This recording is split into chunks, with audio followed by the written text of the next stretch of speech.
President Trump, sir, your message to Israel on the second anniversary of the Hamas attacks. Thank you very much. Will you talk about ending the trade war?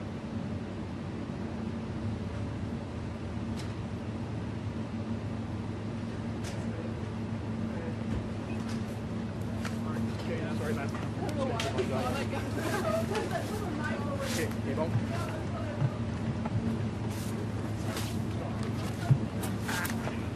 Sorry about that.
Almost 18 trillion.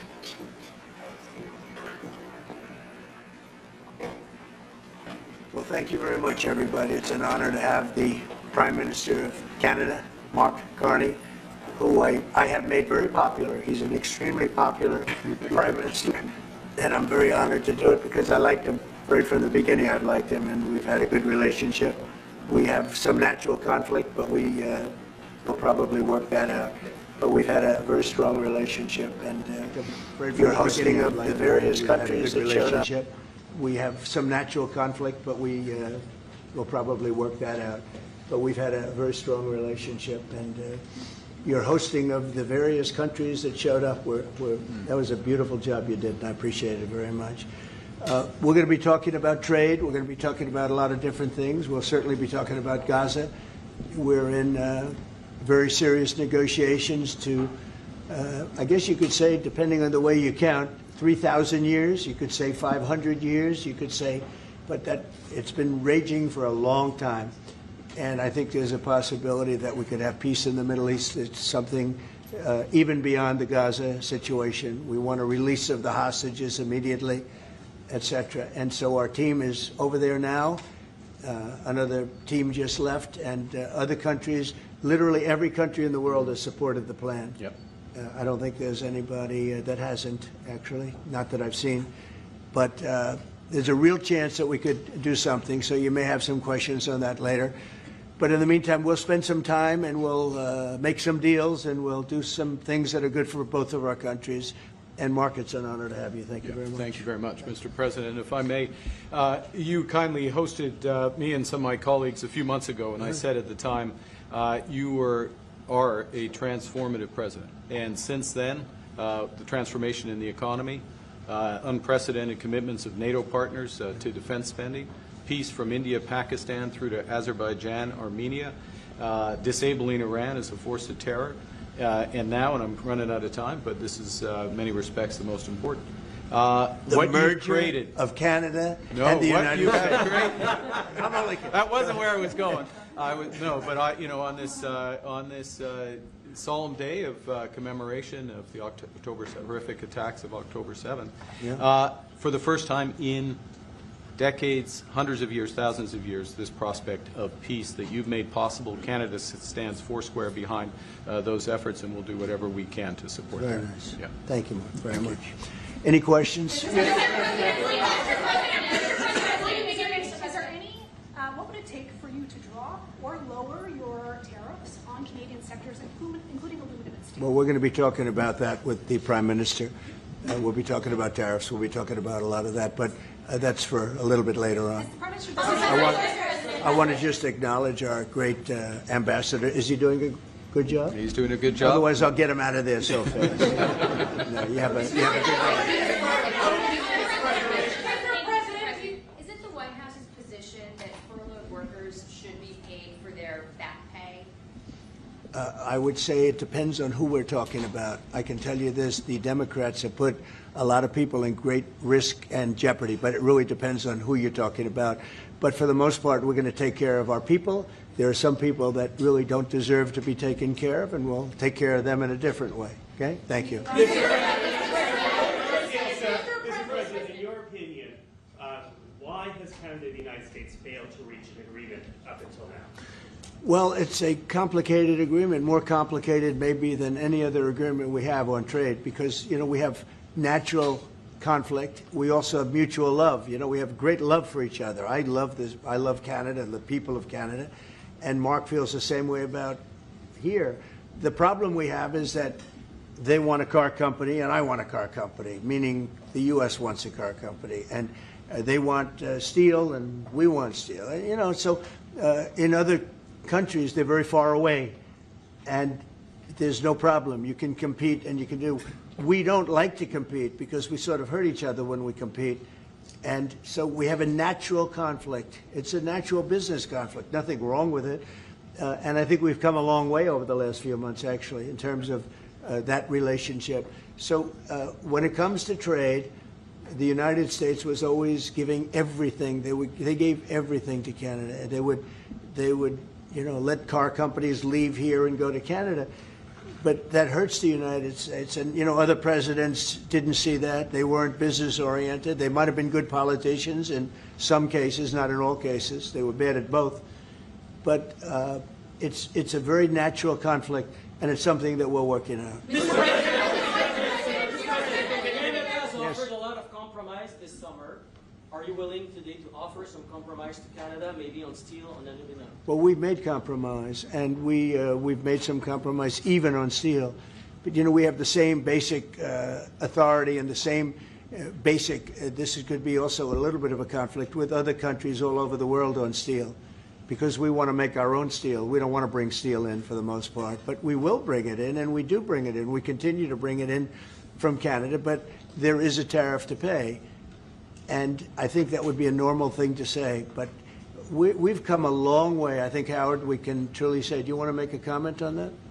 Well, I think the opportunity to work together, but as you said, there's conflict. Why do we make cars in Canada? You've called that out, and you've addressed that. So there are places we should work together, and there are places that we have natural conflict. It's a tough situation because we want to make our cars here. At the same time, we want Canada to do well making cars. So we're working on formulas, and I think we'll get there. Canadians are refusing to go to the U.S. The numbers are down like 23% in the first 7 months of the year. What do you say to Canadians that don't want to go to the U.S. now because of your 51st state talk, because of the trade war, the tariffs? Yeah. And Well, the fear I of understand also it. Look, I being understand taken that, and Americans don't want to buy cars that are made in Canada. I mean, we have the same conflict. So there isn't. It's something that will get worked out.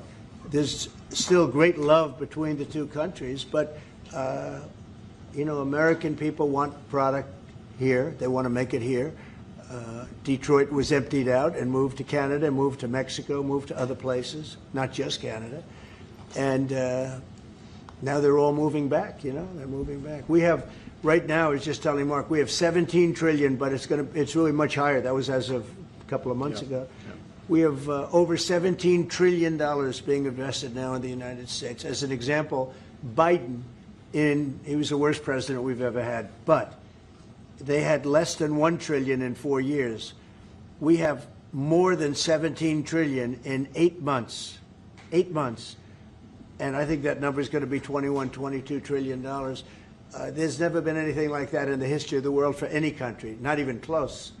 If you did 1 trillion in a year, that's pretty good. We're going to do over 20. And it's coming in with AI. It's coming in with auto plants. We're building auto plants, a lot of auto plants in the U.S. It's coming in for a lot of reasons. It's coming in because of the fact, I think the November 5th election was a big factor, and I think the tariffs are a big factor. And again, we want Canada to do great. But, there's a point at which we also want the same business. We're competing for the same business. That's the problem. That's why I keep mentioning one way to solve that problem is a very easy way. But we're competing for the same business. He wants to make cars, we want to make cars, and we're in competition. And the advantage we have is we have this massive market. So it's quite an advantage.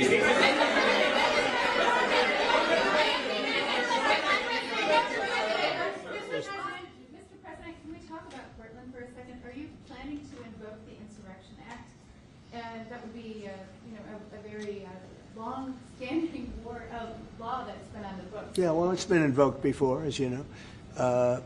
If you look at Chicago, Chicago's a great city where there's a lot of crime.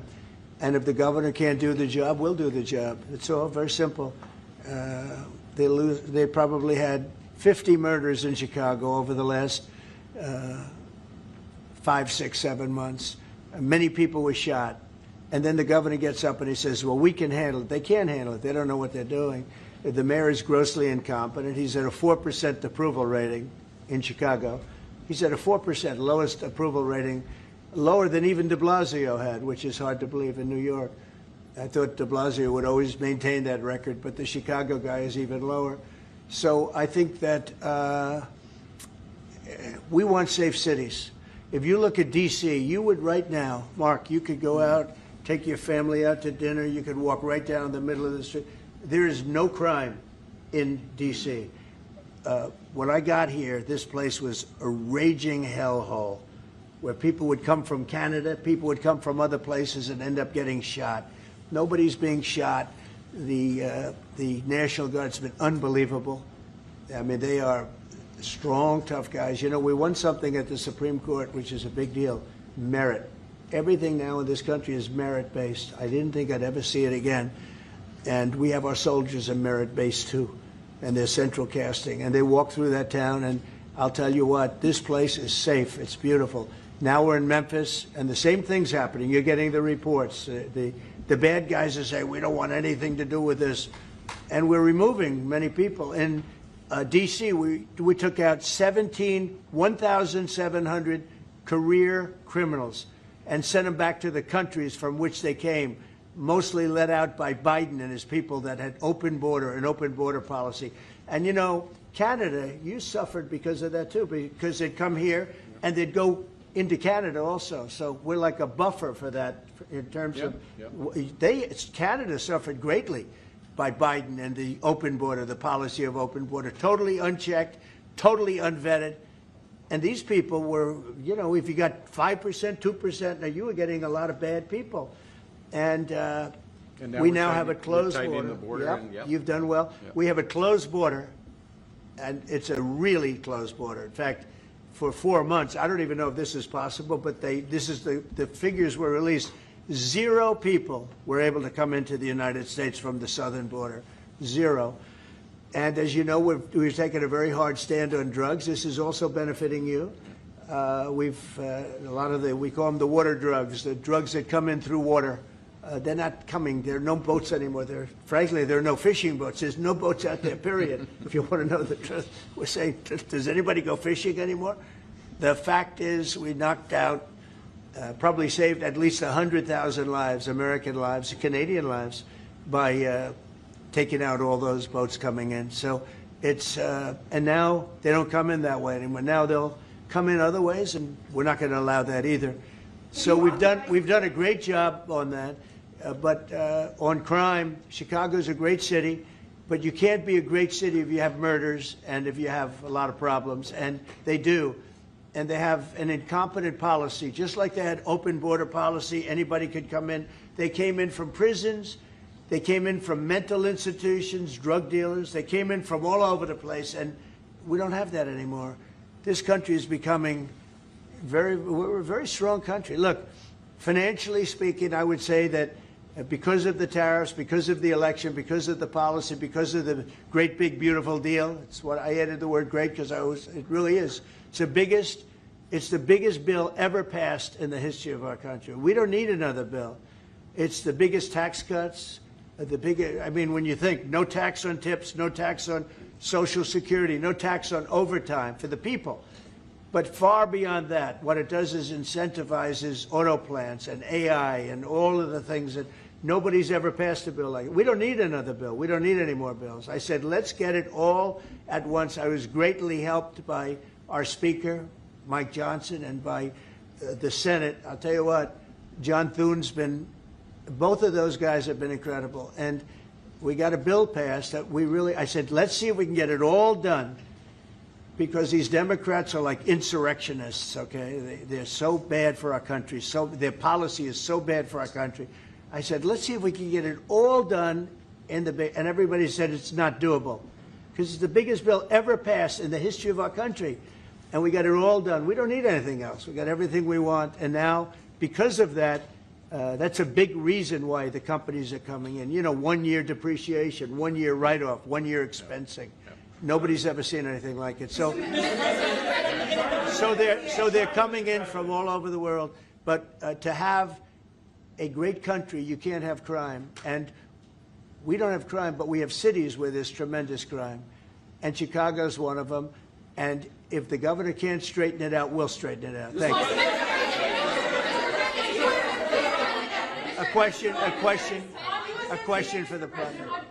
Mr. Prime Minister, I'd like to know how come the UK and the European Union have succeeded to sign deals and bring the tariffs down, and Canada still hasn't been able to do the same? Yeah, because they're not located right next to each other. It makes it in many cases, it's much better and easier, but yeah, and if I may, let's be clear about the relationship as it stands right now.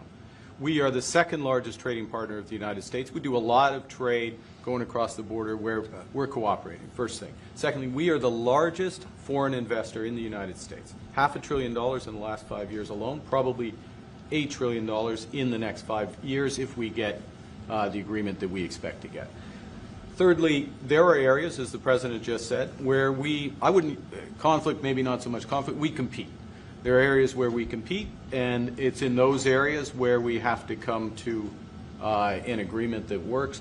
But there are more areas where we are stronger together, and that's what we're focused on. And we're going to get the right deal for America, right deal, obviously, from my perspective, for Canada. So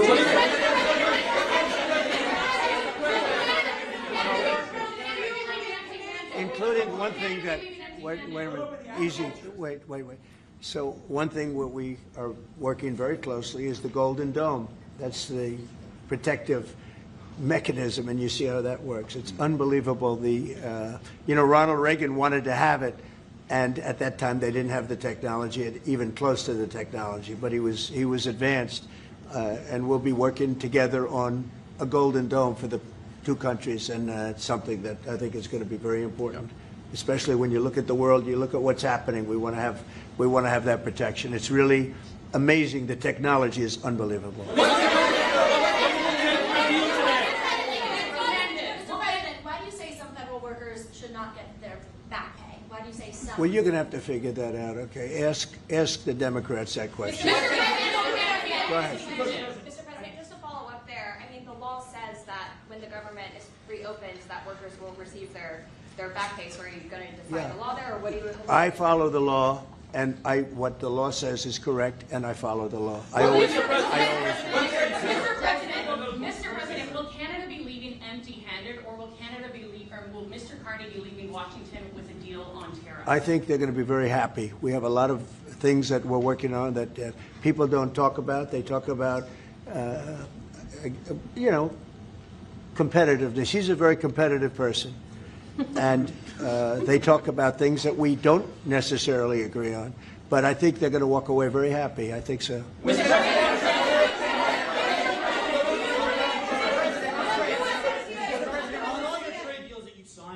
A minimum tariff that countries have got. When the USMCA gets renegotiated, do you want a minimum tariff on goods between Canada and the US? Well, we're going to have tariffs between Canada, and they have them with us. I will say with our farmers, as you know, they went up to as much as 400%, 250, 300, and even one at 401. We found one having to do with a very small product, but it was high. So we've always had tariffs between the two of us, and actually, Canada was charging us very high tariffs on our agricultural things, a lot of our agricultural product. And that's one of the things that we talk about for bringing that down. So, this is a mutual thing, but we've been charged tariffs. Look, we're the king of being screwed by tariffs, just so you understand. And I'm not talking about with Canada. I'm talking about with countries all over the world. When you look at Europe, when you look at China, when you look at all of the almost every country charged the U.S., we didn't charge them because we were led by stupid people in many cases. Stupid people. They took advantage of our country. They're not taking advantage of us anymore. If you looked at European Union, they're all my friends. I don't blame them. I blame our presidents. I blame our past presidents and, business leaders. But we are the king of countries that have been taken advantage of for many, many years. We've been paying trillions and trillions of dollars and receiving nothing at all. As an example, prior to the deal with Europe, where they pay a lot of money, but they're happy and I'm happy. The deal was good. It's a fair deal, but it wasn't fair. You couldn't put a car into Europe. You couldn't sell your agriculture into Europe. You couldn't do anything. And now we have it so that it's open. We charge them tariffs. We didn't charge them tariffs a car. They charge us tremendous. I said to Angela Merkel once, I said, how many cars have gone to Germany from the United States? And she said, well, I don't believe any. And I said, you're right. You're right. Well, that doesn't happen anymore. And they're paying a fair amount. It's just a fair amount. It's not, I could ask for much more. It's a fair amount. But the United States now is using the same thing that they've used on us. And I just can't believe it's taken presidents so long to do this. And again, we're going to treat people fairly. We're going to especially treat Canada fairly. But I can't believe it's taken so long where we get charged and don't charge them. Japan was a good example. We made a deal with Japan. You saw that, Mark? A deal with Japan. It's a much different deal than we've had in the past. But they would send us millions of cars, no charge. We weren't allowed to send them cars. We sent them no cars. I doubt you had one car go into Japan because we were restricted. They didn't want our cars. Same thing with Europe, same thing with other places. So now all we do now is fairness. But fairness leads us to the most successful country there's ever been. You know, we have some advantages over other countries, and we do have a great market. We have an amazing market. But you know what? If I let this go, if we didn't win this election, if we had these people that were running, that were ruining our country, destroying our country with their open borders and men playing in women's sports and transgender from everybody and windmills all over the place, if we allowed that to go on for another couple of years, we would be, I'm not sure that we'd even have a country.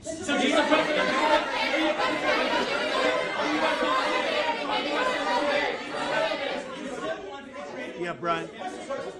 And by the way, I'm not sure we would have even had a country. And now we have the most successful country in the world. Brian? Yes, sir. What is your message to Democrats ahead of a next vote to open up the government? The American people are saying, open the damn government. What's your message to them right now? Well, they're the ones that started it. They're the ones that have it. And it's almost like a kamikaze attack by them. You want to know the truth? This is like a kamikaze attack.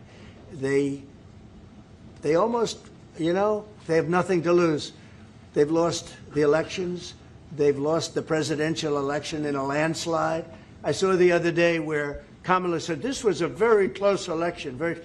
This was one of the biggest sweeps that anybody's ever had. Won the popular vote by millions, won the Electoral College by a massive amount. They said, if I got 270, that would be great.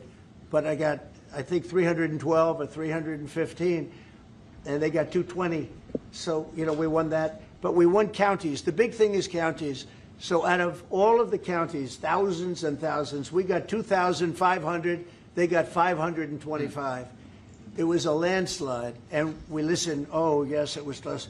It was one of the greatest victories ever. And it was a mandate to do what we're doing. And I hope, and Mark wants this as much as I do, we are very close to making a deal on the Middle East that will bring peace to the Middle East.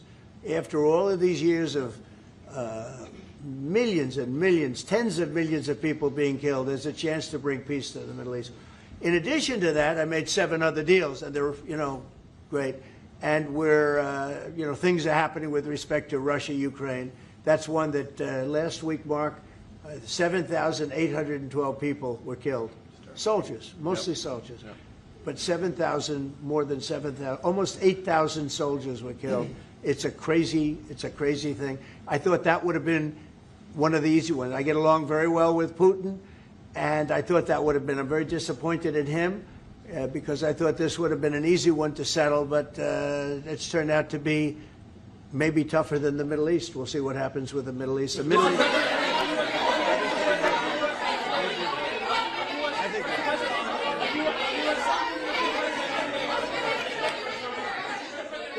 Behind, yes. Is the fentanyl crisis over with Canada, with the Canadian border? Is what? The fentanyl crisis. No, it's not over. It's never, I think it's never going to be over, frankly. But they've done, Canada's worked hard, and they've done a much better job than in the past. We have very few people coming in through our southern border, too. We've worked with Canada, and we've worked with Mexico, so we've made it a lot better. Look, Andy is too much. Andy is too much. Well, wait.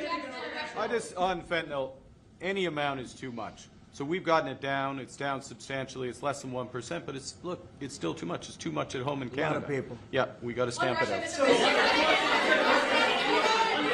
On USMCA, USMCA, are the two of you both committed to seeing it through in the renegotiation of that deal that you made? Well, we can renegotiate it, and that would be good, or we could just do different deals. We're allowed to do different deals if we want. We might make deals that are better for the individual What's your preference? countries. I don't care. I want to make whatever the best deal is for this country, and also very much with Canada in mind. Yeah, go ahead, please. Go ahead, sir. Sir, on China, what more can the United States and Canada do together to counter China? Well, you have to be able to compete. They're a great competitor, and Mark and I both know that, and you have to be able to compete. We have big advantages over China for lots of different reasons, and I think we're doing very well with China. I get along very well with President Xi. I'm going to be meeting him in a few weeks, as you know. I'll be meeting him in South Korea. But we've had a very good relationship for a long time. But you have to be able to compete. To do well with China, if you can't compete, you're not going to do well with China. And Canada is very competitive. I can tell you that. Canada is a very competitive country. And I think Canada's done very well over the years with China. Yeah, we have. But we'll do better together on that. Mr. President,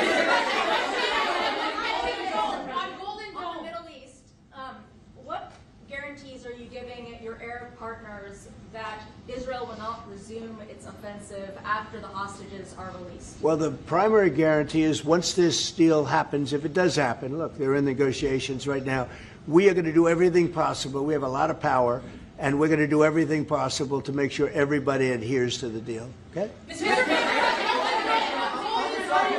Are you concerned about the delays at airports, and how do you see the shutdown? Oh, sure. I mean, it's they're all Democrat delays. There are delays at the airport. That's standard. And again, this is something that every day we put forth a bill. It's just a continuation. It's a very simple thing to sign and very simple to do. And I really think that these are people that I think they have nothing to lose. They have a party that's out of control. They have no leader. Nobody knows who the leader is. I look at people with very low IQs like Crockett, this woman Crockett. I never met her. But she's a low IQ individual. I look at AOC talking about how if they want to negotiate, they can come to my office. She's not in that position to do that. And who the hell is she to say that? And then I watch Nancy Pelosi not knowing what to do. I watch their leadership. Look, Schumer is petrified of primary because he's not going to win probably against anybody in a primary. You know, Schumer did the right thing, but he handled it badly. Originally, a year ago, he did probably the right thing, but he handled it badly. I think Schumer's incapable of making a deal. They are a mess. They're a party that has no leadership. They have, and they have no policy. You know, I think we have great leadership, but we also have great policy. We have strong borders. We have no men and women's sports. I mean, basic things. We're not going to take your child away and change the sex of your child. We're not going to do things like that. What they're doing to the country is so incredible. And they got away with it with all their woke crap, and now it's stopped. And we have a country that's based on common sense and strength and intelligence. I mean, we have the United States of America, and I say it all the time. Other leaders have told me this. Mark hasn't yet, but I think he would. A year ago, we were a dead country, and now we are the hottest country anywhere in the world.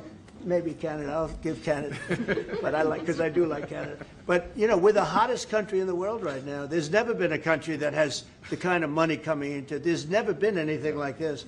There has never been a country that if you take $1 trillion, that would be unbelievable. We're going to have over $20 trillion invested in this country. There's never been anything like what you're seeing. And it's based on good policy and common sense and leadership. Yeah. Mr.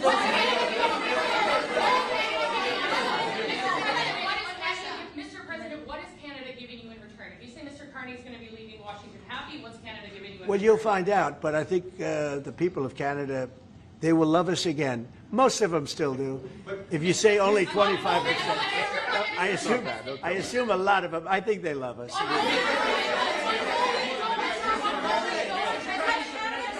And you know what? I'm not the biggest hockey fan, but I like it a lot. And I watched some of the greatest hockey games I've ever. How good were those games, right? Yeah, very good. We're coming down for the World Series, Mr. President. Oh, good. Canadians. By the way, your team is. Looking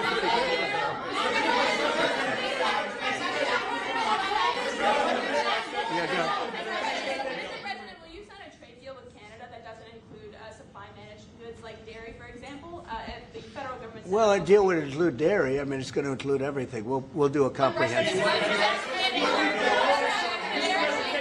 Have you identified programs to eliminate under this shutdown? Oh, sure.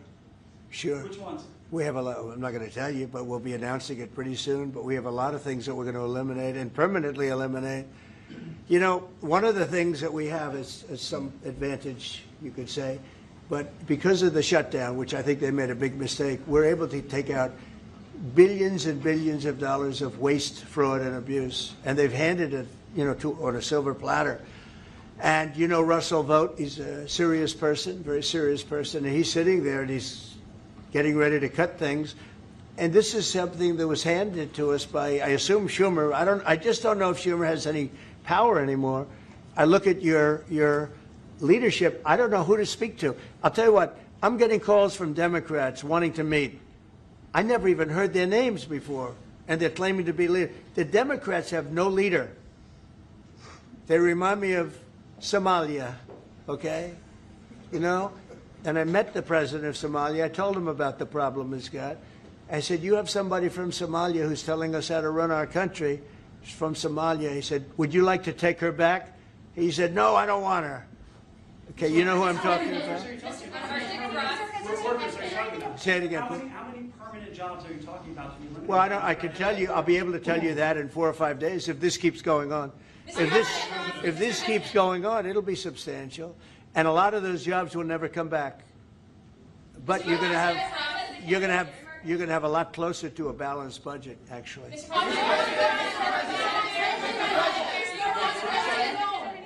anything the Prime Minister has done that's making it more difficult to reach a deal? Say it? Is there anything the Prime Minister has done that's making it more difficult or easier to reach a deal? No, I think he's a great Prime Minister. I mean, he could represent me anytime. I will tell you, I'm not saying that because he is a very strong, very good leader. He's a nice man, but he could be nasty. He could be very nasty, maybe as nasty as anybody. I think Canada, let me put it this way, I can tell you this because I deal with lots of leaders all over the world. He is a world-class leader. He's a man that knows what he wants, and I'm not surprised to see that he won the election and won it substantially, and I would think he's more popular now. He's a good man. He does a great job, and he's a tough negotiator. So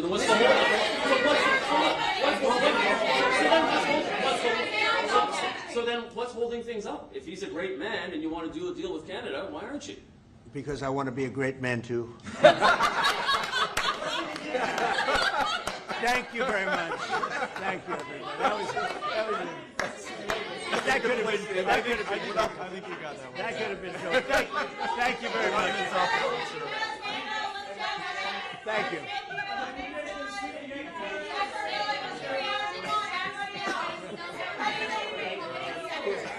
Thank you very much. Hard to finish on a better note.